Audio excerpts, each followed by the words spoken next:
A graciosa cidade de porcelana. Enquanto o homem de lata estava fazendo uma escada com a madeira da floresta, Dorothy deitou e dormiu, porque estava cansado da longa caminhada. O leão também se ajeitou para dormir e Totó deitou-se ao seu lado. O espantalho, que observava o trabalho do homem de lata, disse-lhe: "Não consigo entender. Por que existe este muro aqui? Nem de que é feito. Descanse seu cérebro e não se preocupe com o muro", respondeu o homem de lata. "Quando subirmos nele, vamos descobrir o que há do outro lado." Depois de certo tempo, a escada ficou pronta. Era meio tosca, mas o homem de lata garantiu que serviria para o que eles queriam. O espantalho acordou Dorothy, o leão e Totó e disse-lhes que a escada já estava pronta. Ele subiu primeiro, mas era tão desajeitado que Dorothy teve que subir bem atrás dele para evitar que caísse. Quando ele pôs a cabeça um pouco acima do muro, gritou: "Meu Deus!" "Continue", exclamou Dorothy. Então o espantalho subiu mais um pouco, sentou no alto do muro e Dorothy levantou a cabeça acima do muro e gritou: "Meu Deus!" Totó subiu em seguida e começou a latir, mas Dorothy mandou que ele se calasse. Depois foi a vez do leão e por fim veio o homem de lata. Ambos gritaram: "Meu Deus!" quando olharam por cima do muro. Quando todos estavam sentados, enfileirados no alto do muro, olharam para baixo e viram uma estranha paisagem. Diante deles havia uma vasta extensão de terra pavimentada, branca e brilhante, como o fundo de uma travessa. Espalhadas em volta havia muitas casas feitas de porcelana, pintadas de cores brilhantes. Eram casas bem pequenas. As maiores chegavam apenas à cintura de Dorothy. Havia também pequenos celeiros com cercas de porcelana e vacas, ovelhas, cavalos, porcos e galinhas, todos também de porcelana. Havia também pastoras e leiteiras com vestidos coloridos com bolinhas douradas, e princesas com esplêndidos mantos de prata, ouro e púrpura, e pastores vestidos com calções, com listras cor-de-rosa, amarelas e azuis, e fivelas de ouro nos sapatos, e príncipes com coroas cobertas de joias, traje de arminho e casacos de cetim, e palhaços engraçados com roupas bufantes, manchas vermelhas nos rostos e chapéus pontudos na cabeça. E o que era mais esquisito, essas pessoas eram de porcelana, inclusive as roupas, e tão pequenas que a maior delas não passava da altura dos joelhos de Dorothy. A princípio, ninguém olhou para eles, exceto um cachorrinho de porcelana com uma cabeça enorme, que veio até ao muro, deu uns latidos fracos para eles e depois foi embora. "Como vamos descer?" perguntou Dorothy. A escada era tão pesada que eles não puderam levantá-la. O espantalho pulou do muro e os outros pularam em cima dele para não se machucarem no chão duro. Eles tiveram cuidado de não pular em sua cabeça, para não espetarem os pés nos alfinetes. Quando estavam no chão, pegaram o espantalho, cujo corpo estava todo amassado, e com tapinhas fizeram que voltasse à sua forma normal. "Precisamos atravessar esse lugar estranho para chegar ao outro lado", disse Dorothy, "porque seria insano ir em outra direção que não a do sul." Começaram a atravessar a terra de porcelana, e a primeira coisa que encontraram foi uma leiteira de porcelana, ordenhando uma vaca também de porcelana. Quando se aproximaram, a vaca deu um coice no banquinho, no balde e na própria leiteira, que caíram no chão de porcelana fazendo um grande barulho. Dorothy ficou chocada ao ver que a vaca quebrara a perna esquerda e que o balde fizera-se em pedacinhos, ao passo que a pobre leiteira ficou com uma rachadura no cotovelo esquerdo. Aí está, gritou a leiteira enfurecida. Vejam só o que vocês fizeram. Minha vaca quebrou a perna e vou ter que levá-la à oficina para colar. Por que vocês vieram aqui espantar minha vaca? Sinto muito, respondeu Dorothy. Perdoe-nos, por favor. Mas a linda leiteira estava aborrecida demais para responder. Ela pegou a perna quebrada e saiu furiosa puxando sua vaca. O pobre animal pulava em 3 pernas enquanto se afastava. A leiteira lançou por sobre os ombros muitos olhares de reprovação aos indelicados forasteiros, mantendo o cotovelo ferido bem junto ao corpo. Dorothy ficou muito triste com esse acidente. Precisamos ter muito cuidado aqui, disse o bondoso homem de lata. Senão vamos machucar essa gente bonita e pequenina de forma irremediável. Um pouco mais adiante, Dorothy encontrou uma jovem princesa com roupas maravilhosas. Ao ver o grupo, a princesa parou imediatamente e, em seguida, disparou a correr.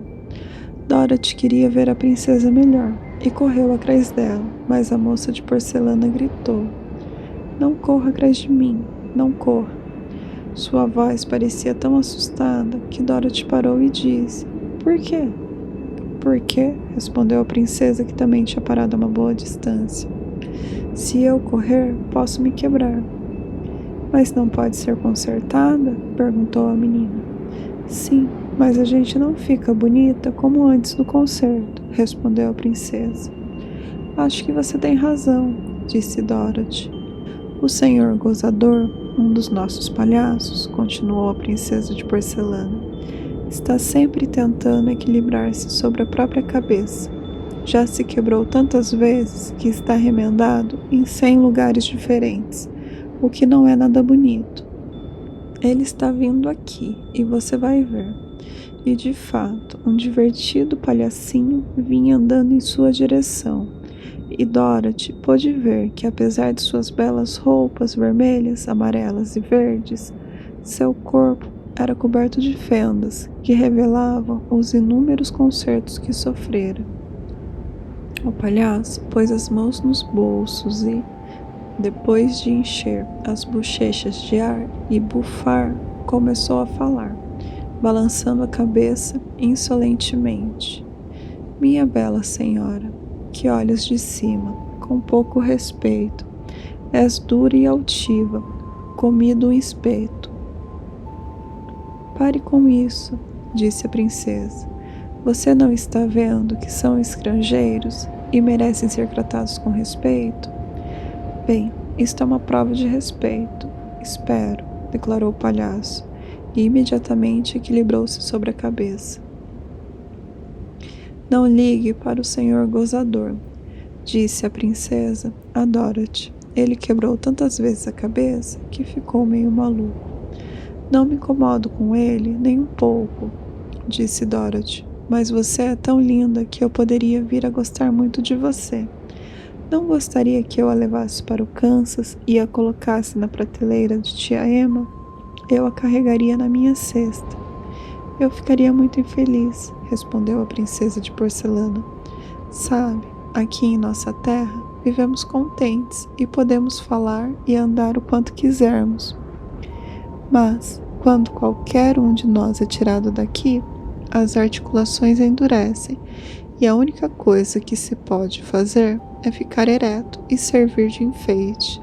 É claro que é isso mesmo que se espera de nós, quando estamos em prateleiras, armários e salas de visitas, mas somos muito mais felizes aqui em nossa terra. Eu não gostaria de fazer você infeliz por nada deste mundo", exclamou Dorothy. "Então me despeço de você. Adeus." "Adeus", disse a princesa. Continuaram a andar com muito cuidado pela terra de porcelana. Os animaizinhos e todas as pessoas fugiam do seu caminho, com medo que eles os quebrassem, e depois de 1 hora, mais ou menos, os viajantes tinham atravessado aquela terra e chegado a outro muro de porcelana. Não era, porém, tão alto quanto o primeiro, e subindo nas costas do leão, conseguiram chegar até o topo. Então o leão saltou sobre o muro. No salto, atingiu com a cauda uma igreja de porcelana e fê-la em pedacinhos. Isso é horrível, exclamou Dorothy, mas acho que tivemos sorte de não ter feito mais escravo nesta terra. Quebramos apenas a perna de uma vaca e uma igreja. Eles são tão frágeis. São mesmo, disse o espantalho, e tenho sorte em ser de palha e não poder me quebrar. Existem coisas piores no mundo que ser um espantalho. O leão se torna o rei dos animais. Depois de descer do muro de porcelana, os viajantes encontraram-se numa terra inóspita, cheia de charcos e pântanos cobertos de capim alto e cerrado. Era difícil andar sem cair em buracos enlameados, porque o capim era tão alto que os escondia. Contudo, andando com cuidado, conseguiram passar a salvo e chegar a solo firme. Mas aqui a terra parecia mais selvagem que nunca, e depois de uma caminhada longa e cansativa, através dos arbustos, entraram em outra floresta, onde as árvores eram maiores e mais velhas que quaisquer outras que eles tinham visto. Essa floresta é uma maravilha, disse o leão, olhando em volta, todo contente. Nunca vi lugar mais bonito que este. Ela é meio sombria, disse o espantalho. Não é nem um pouco, respondeu o leão. Gostaria de passar toda a minha vida aqui. Veja como as folhas secas sob nossos pés são macias, e como é verde e abundante o musgo que pende daquelas velhas árvores. Posso garantir que nenhum animal selvagem poderia querer um lugar melhor que este. Talvez existam animais selvagens na floresta agora, disse Dorothy. Acho que sim, respondeu o leão, mas não consigo ver nenhum. Eles andaram através da floresta, até que ficou muito escuro, e não puderam avançar mais. Dorothy e o leão deitaram-se para dormir, enquanto o homem de lata e o espantalho montavam guarda como de costume. Quando amanheceu, eles continuaram a viagem. Mal tinham começado a andar, ouviram um rugido surdo, como o rugir de muitos animais selvagens. Totó gemeu um pouco, mas ninguém mais ficou com medo, e continuaram a andar pela trilha até chegarem a uma clareira, onde se reuniam centenas de animais de todos os tipos. Havia tigres, elefantes, lobos, ursos, raposas.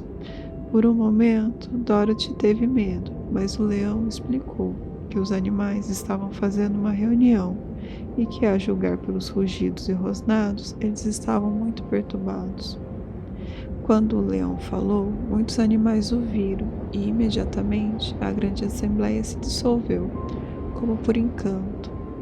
O maior dos tigres veio até o leão, inclinou-se dizendo: Seja bem-vindo, rei dos animais. Você chegou em boa hora para lutar contra nosso inimigo e trazer de volta a paz para a floresta. Qual é o problema? Perguntou o leão calmamente. Todos estamos ameaçados por um feroz inimigo que chegou recentemente a esta floresta. É um monstro terrível, parecido com uma aranha gigantesca, do tamanho de um elefante e com pernas semelhantes a troncos de árvores. Ele tem 8 dessas pernas. Quando ele anda pela floresta, pega um animal pela perna e leva-o à boca e o come da mesma forma que uma aranha come uma mosca.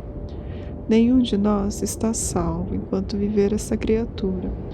Por isso convocamos uma reunião para decidir como nos proteger. Foi então que você chegou. O leão ficou pensando um pouco. Há outros leões na floresta? Perguntou ele. Não, havia alguns, mas o monstro comeu todos, e nenhum deles era tão grande e corajoso quanto você. Se eu liquidar o inimigo, vocês vão se inclinar diante de mim e me obedecer como o rei da floresta? Perguntou o leão. Com muito prazer, respondeu o tigre, e todos os outros animais deram um grande rugido. Nós o faremos. Onde está agora essa aranha gigante? Perguntou o leão.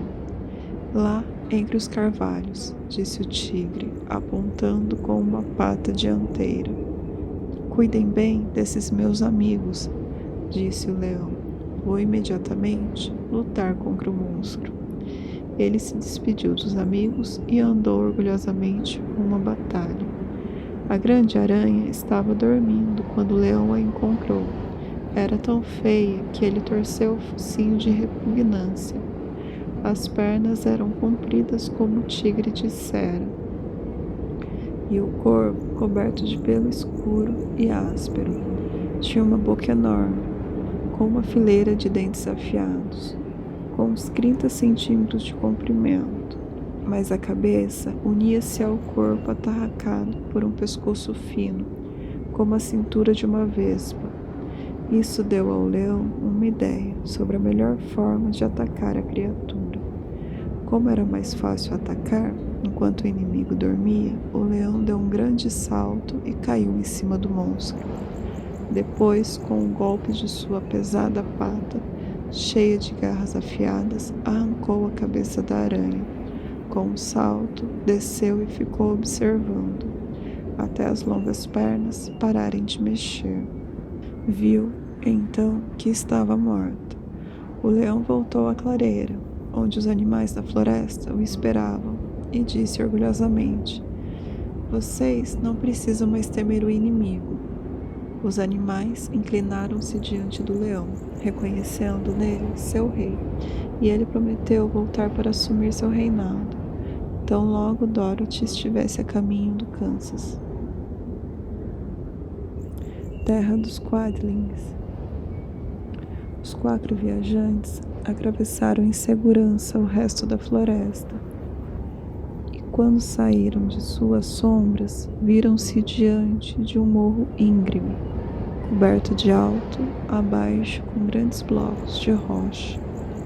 Vai ser difícil escalar, disse o espantalho, mas temos que passar por esse morro de qualquer forma. Então ele tomou a dianteira e os outros o seguiram. Estavam quase chegando à primeira rocha quando ouviram uma voz grossa gritar: Para trás! Quem é você? Perguntou o espantalho. Então uma cabeça apontou por trás da rocha e ouviu-se a mesma voz falar: Esse morro é nosso e não permitimos que ninguém passe por ele. Mas precisamos passar, disse o espantalho. Vamos à terra dos Quadlings. Mas vocês não passarão, replicou a voz, e de trás da rocha saiu o homem mais estranho que eles tinham visto. Era pequeno e atarracado.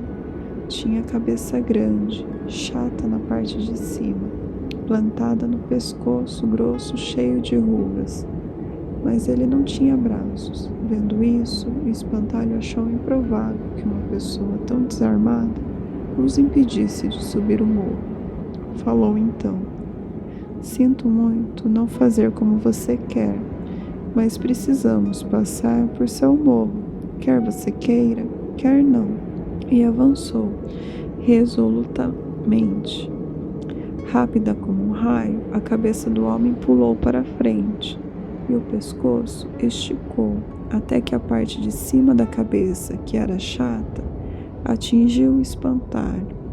Este veio caindo morro abaixo, quase com a mesma rapidez. A cabeça voltou ao corpo e o homem deu um riso e disse: Não é tão fácil como você imagina. Um coro de gargalhadas veio das outras rochas, E Dorothy viu centenas de cabeças de martelo, todas sem braço, na encosta do morro, uma atrás de cada rocha. O leão ficou furioso com as gargalhadas provocadas pela queda do espantalho e, dando um grande rugido que ecoou como um trovão, lançou-se morro acima. Novamente, uma cabeça golpeou o leão, que rolou morro abaixo, como se tivesse sido atingido por uma bala de canhão. Dorothy correu para ajudar o espantalho a levantar-se, e o leão veio até ela, machucado e triste, e disse: "Não adianta lutar contra essa gente de cabeça de martelo. Ninguém consegue enfrentá-lo." "Que vamos fazer?" perguntou ela. "Chamar os macacos alados", sugeriu o homem de lata. "Você tem direito de fazer mais um pedido." "Muito bem", respondeu ela, colocando o capuz de ouro e pronunciando as palavras mágicas. Os macacos vieram tão rápido quanto das outras vezes, e em pouco tempo todo o bando estava diante dela. "Que ordena?" perguntou o rei dos macacos, inclinando-se diante dela. "Carregue-nos por cima do morro até a terra dos Quadlings", respondeu a menina. "Assim o faremos", disse o rei. E imediatamente os macacos alados pegaram os 4 viajantes e Totó e carregaram-nos pelo ar. Quando passaram por cima do morro, os cabeças de martelo berraram enfurecidos e atiraram as cabeças para cima, mas não conseguiram atingir os macacos alados, que deixaram os 4 na bela terra dos Quadlings. "Essa foi a última ordem a que você tinha direito", disse o chefe a Dorothy. "Adeus e muito obrigada", disse a menina. Os macacos alçaram voo e desapareceram no piscar de olhos. A terra dos Quadlings aparentava ser rica e feliz. Havia campos e mais campos de cereais amadurando, cortados por estradas bem pavimentadas, e belos e murmurantes riachos, atravessados por pontes seguras. As cercas, casas e pontes eram todas vermelhas, da mesma forma que na terra dos Inks. Eram amarelas e na terra dos Mantiques eram azuis. Os próprios Quadlings, pequenos e gordos, bonachões e bem-humorados, vestiam roupas vermelhas que se destacavam contra o fundo da grama verde e o campo de cereais, já com tonalidades amarelas. Os macacos deixaram-nos perto de uma casa de fazenda, e os 4 viajantes foram até lá e bateram à porta. A mulher do fazendeiro atendeu, e quando Dorothy pediu comida, ela lhe ofereceu uma boa refeição, com 3 tipos de bolo e 4 tipos de biscoito, e uma tigela de leite para Totó. "Qual a distância daqui ao castelo de Glinda?" perguntou a menina. "Não é muito longe", respondeu a mulher do fazendeiro. "Siga pela estrada que vai para o sul, e logo chegarão lá." Depois de agradecerem à mulher, continuaram a viagem com um novo ânimo, atravessando os campos e as belas pontes, até chegarem diante de um lindo castelo. Diante dos portões havia 3 jovens, trajando belos uniformes vermelhos, enfeitados com fitas vermelhas. Quando Dorothy se aproximou, uma delas perguntou: "Por que vocês vieram para a Terra do Sul?" "Para falar com a bruxa boa que reina aqui", respondeu a menina. "Você nos leva até ela? Diga-me seus nomes e vou perguntar a Glinda se ela pode recebê-los." Eles disseram quem eram, e a guarda entrou no castelo. Daí, há algum tempo, ela voltou e disse que Dorothy e os outros iam ser recebidos naquele mesmo instante.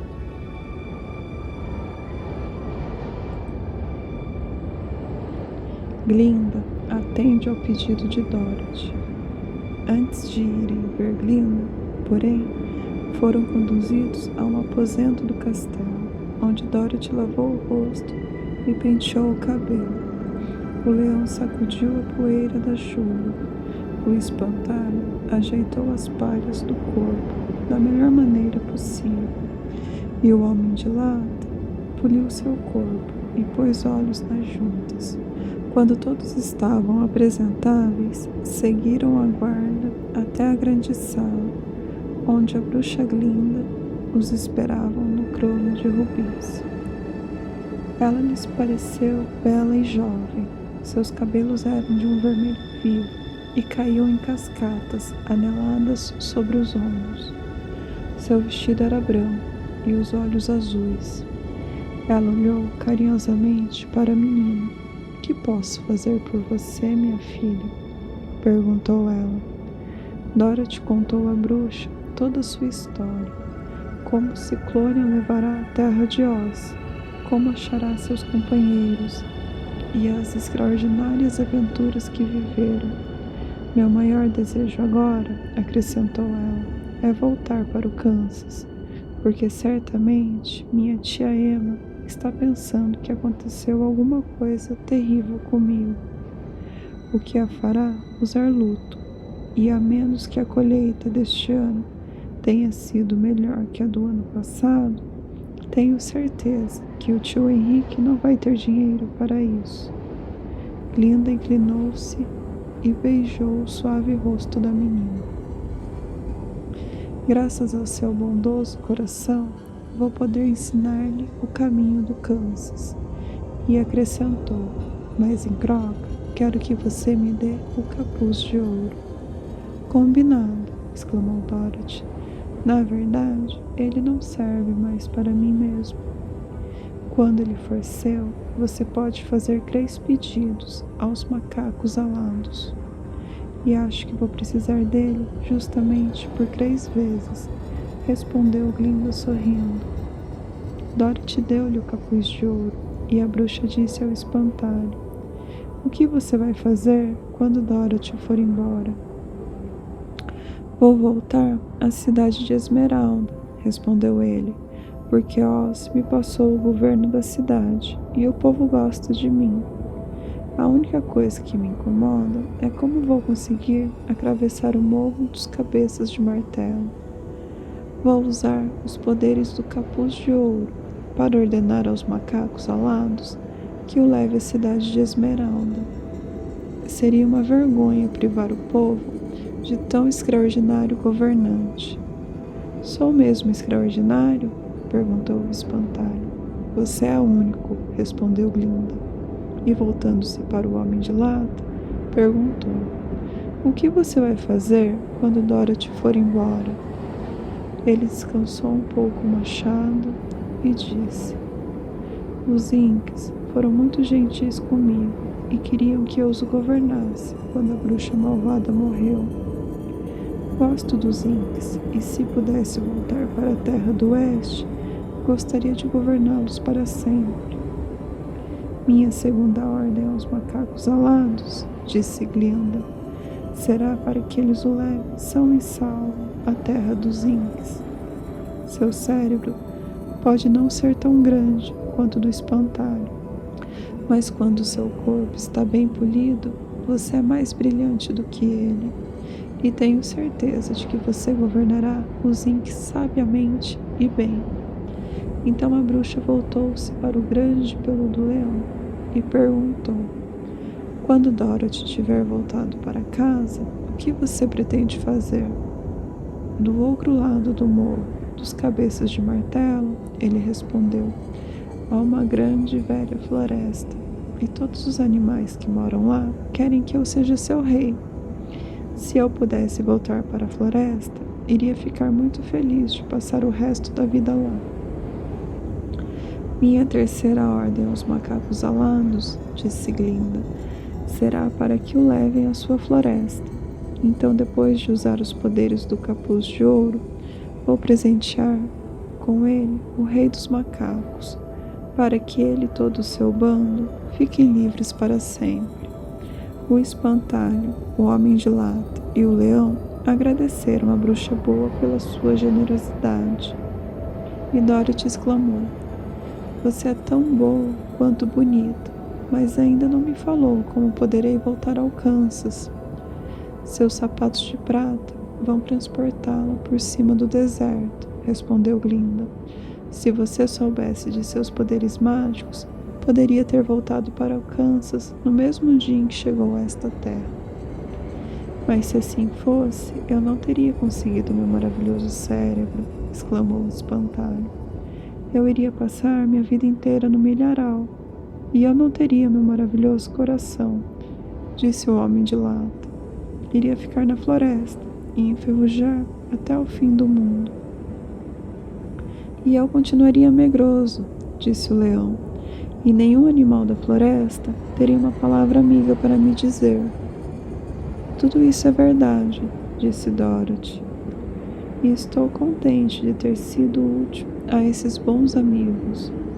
Mas agora que cada um deles conseguiu o que mais desejava, e além disso, um reino para governar, acho que gostaria de voltar para o Kansas." "Os sapatos de prata", disse a bruxa boa, "têm poderes extraordinários, e uma das coisas mais curiosas a seu respeito é que podem levá-la a qualquer parte do mundo em 3 passos, e cada passo será dado num piscar de olhos. Você só precisa bater os calcanhares 3 vezes e ordenar aos sapatos que a transportem para o lugar que quiser." "Se é assim", disse a menina alegremente, "vou pedir que me levem ao Kansas imediatamente." Ela abraçou o pescoço do leão e beijou-o, acariciando suavemente sua grande cabeça. Depois beijou o homem de lata, que chorava, pondo em risco suas juntas. Mas em vez de beijar a face pintada do espantalho, abraçou seu macio corpo empalhado e notou que ela mesma estava chorando a despedida de seus ternos companheiros. A boa Glinda desceu de seu crono de rubi para dar um beijo de despedida na menina, e Dorothy agradeceu pelo bem que fizera a ela e aos seus amigos. E então Dorothy, com gestos solenes, pegou Totó nos braços e, depois de dar o último adeus, bateu os calcanhares dos sapatos um contra o outro 3 vezes, dizendo: "Leve-me à minha tia Emma." Imediatamente, ela se viu deslocando-se à velocidade no ar, tão rápido que a única coisa que percebia era o vento assobiando em suas orelhas. Os sapatos de prata só deram 3 passos e pararam tão de repente que ela rolou na grama muitas vezes antes de perceber onde estava. Finalmente, ela conseguiu sentar-se e olhar em volta. "Meu Deus!" gritou ela, pois estava na ampla campina do Kansas e tinha à sua frente a nova casa de fazenda que o tio Henrique havia construído depois que o ciclone carregou a antiga. Tio Henrique estava ordenhando as vacas no curral e Totó pulou de seus braços e correu em direção ao celeiro, latindo alegremente. Dorothy levantou-se e notou que estava só de meias. Os sapatos de prata caíram quando ela voava e perderam-se no deserto para sempre.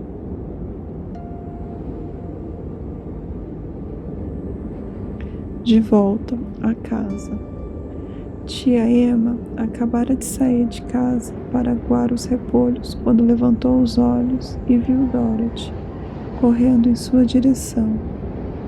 "Minha querida menina!" gritou ela, apertando-a nos braços e cobrindo-lhe as faces de beijos. "De que confins você veio?" "Da terra de Oz", disse Dorothy gravemente. "E aqui está Totó também." "Oh, tia Emma, estou tão contente de estar em casa novamente."